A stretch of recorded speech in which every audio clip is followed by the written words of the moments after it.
So we're going to start again with a little bit of that parable of the sower. Those who receive the seed on rock, says Jesus, are people who, when they first hear the message, immediately welcome it with joy, but they have no root in themselves. They do not last. When trials or persecutions arise because of my message, they immediately fall away. Then there are others, he goes on, who receive the seed in thorns. These have heard the message, but the worries of this world, the lure of riches and all the other possessions come in and choke that message. So it produces nothing. It produces nothing. So this past week, I found myself over at Barnes & Noble in the business section. And those of you who know me, this is not a place where I find myself very often. But on this particular day, I was trying to figure out some basic steps that would help with plans for a new project here at church. And I thought the business section might provide some guidance. Now, it's way too early to tell you about this project because maybe it won't happen, and that would be embarrassing. But while I was in that section, I noticed something that I hadn't really noticed before, which is that the business section books,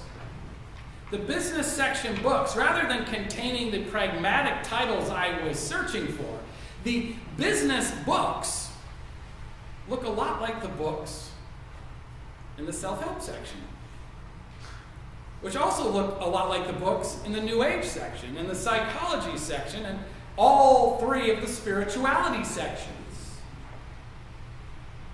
Now, of course, the authors were slightly different people in the business section. You wouldn't find Thich Nhat Hanh in business, but you actually might find an explanation of The Art of War by Sun Tzu, whose books usually reside in the philosophy section. Now, most of the books in the business section are, of course, written by business professors or business leaders or people whose business is telling other people how to run their businesses. But that difference aside, the tone was very similar. And in fact, it suggested many of the same solutions to practical problems that an overtly spiritual author might suggest. For example, on the back cover of a book with the suitably vague title, No Fears, No Excuses, we learned that its author, Larry Smith, yes, his TED Talks are on YouTube, that Larry Smith will deconstruct our excuses and worries. And then it says, after dismantling your hidden mental obstacles, he provides practical step-by-step guidance on how to go about identifying and then pursuing your true passion. Identifying and pursuing your true passion in the business section. Actually, there was a lot in the business section about courage, too, which is to say having the courage to take on new tasks, to seek that promotion, or to make that career change. There was even some stuff about avoiding rationalizing the less than ideal situation, and about pursuing non-traditional goals, even if you are told that these sorts of goals are a path to frustration, failure, and poverty. Even though all these books were in some way about making money, or at least about what we do for compensated work, they bore a strikingly similar focus to the topics one could find elsewhere in the story. Topics that address other aspects of being human in this world. I didn't do an exhaustive study of these books, but it seems to me that this similarity, this spiritual focus, even in a section presumably as practical as the one about business and economics, falls right in line with the parable that we read today. In fact, though it might be hard for some of us and for some of the writers and consumers in that section to see it, in fact, in some ways, their presence, the presence of those books on the shelf, is subversive in the same way as the presence of Thich Nhat Hanh and Jesus and the other prophets and teachers in our lives. Which makes sense, doesn't it? It actually makes sense because what keeps us from moving forward toward enlightenment in one area keeps us from moving forward elsewhere as well. In our parable this morning, Jesus talks about a variety of ways we fail to connect with sacred teaching. In one example, the seed falls on stone, where people never put down roots. These people may learn and read a lot. They may have read all the books in all the sections at Barnes & Noble, but they don't really let it affect them. They don't let it affect their behavior or how they treat the world. But for us, though, for most of us, that isn't really the problem. Because we have put down roots. We've put down spiritual roots right here at the Eliot Church. Our problem are those thorns. Our problem is the thorns. Jesus reminds us that the worries of this world, the lure of riches, and all the other possessions choke the divine message. These thorn bushes conceal what is actually important in life and hold those things down. Things like faith, hope, love, and justice that grow amidst those thorns. And astute thinkers and authors and consultants selling their books in Barnes & Noble draw people in search of riches and possessions. But then, much like with a parable in the Bible, then they tell them that what is important is not those riches and possessions, but instead, what is important is what we love, following our dreams, connecting with the world in positive ways.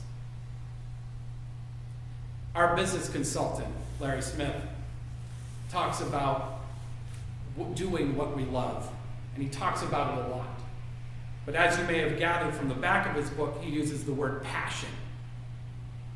He says that passion brings an intensity of focus to our effort that discipline and persistence cannot match. Passion, he says, provides the drive that causes the mind to cross disciplines and topic boundaries. Or as Thich Nhat Hanh would say, true love brings only happiness. It never makes you suffer. But, of course, while it is wonderful to have all these resources in multiple nonfiction sections of the bookstore, the reason they exist is because we still cannot get out of the thorn bush that Jesus talks about. Although we have heard the message, so much of the time our quality of life is still measured in terms of external status, measured in external achievements, acquiring the bigger title at work, which joins with our quest for the largest house and the best vacation and the biggest paycheck. It is a subversive thing to follow our dreams, where dreams rarely, if ever, line up with the system's goals, at least for us. And those pressures exerted by that system are powerful and intense. After all, we all grew up in the thorn bush, not knowing that was what it was. Our roots are intertwined with it, and rising above the bushes means leaving something behind. Which is why, whether we read the parable of the sower or the business consultant, we rarely, if ever, manage to just let go. It is why each day we find ourselves believing one way and acting counter to those beliefs. We find ourselves believing one way and acting counter to those beliefs. Even the Apostle Paul, in his letter to the Romans, acknowledged this. My inner self, he wrote, joyfully agrees with the law of God. But I see in my body another law in opposition to the law of my mind. Another law in opposition to the law of my mind. Now, it's a pretty basic assumption in the religious world, certainly among mystics, that the tasks we perform while seeking external rewards raise our anxiety and conceal our true selves. This idea of following our passion or pursuing our dreams, they're just other ways of calling us to the task of walking the path of faith, heeding the message, whatever that may mean for us personally, that is cast like seeds over the landscape. And we do that, at least in part, by replacing or balancing those externally rewarded tasks with other ones, other internally, spiritually rewarding tasks and rituals. Thich Nhat Hanh tells us to detach ourselves from those thorns, those worries and burdens, by practicing wishlessness. My autocorrect did not know what wishlessness was. Apparently it's not a word. But wishlessness is letting go of those worldly goals that ultimately keep us stuck. Contemplating wishlessness, he says, preserves our freedom so that we never have to become victims of the objects of craving. Thanks to that freedom, we can live at ease, in peace, and in happiness.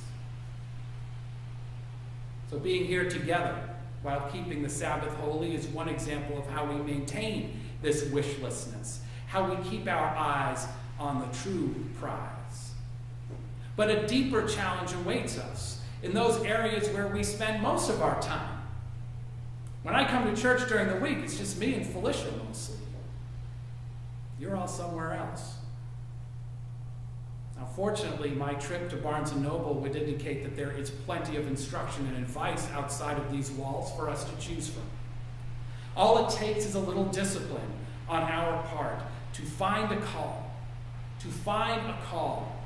and a task, a ritual that suits that call.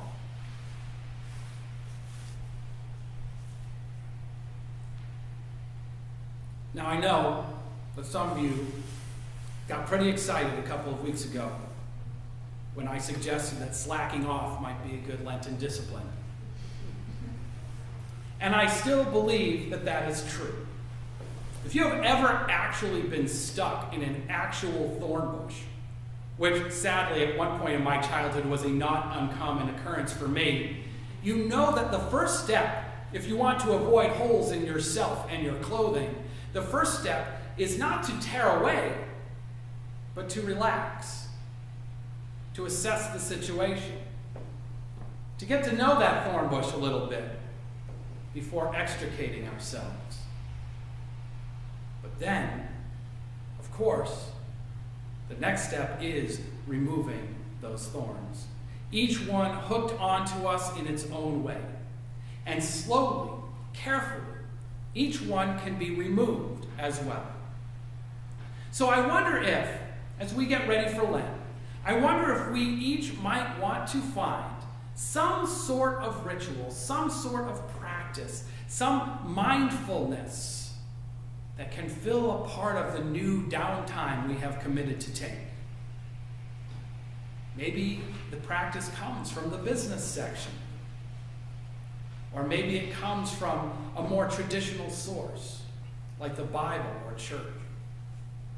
But either way, we should ask ourselves what message we would like to hear and understand with greater depth and clarity.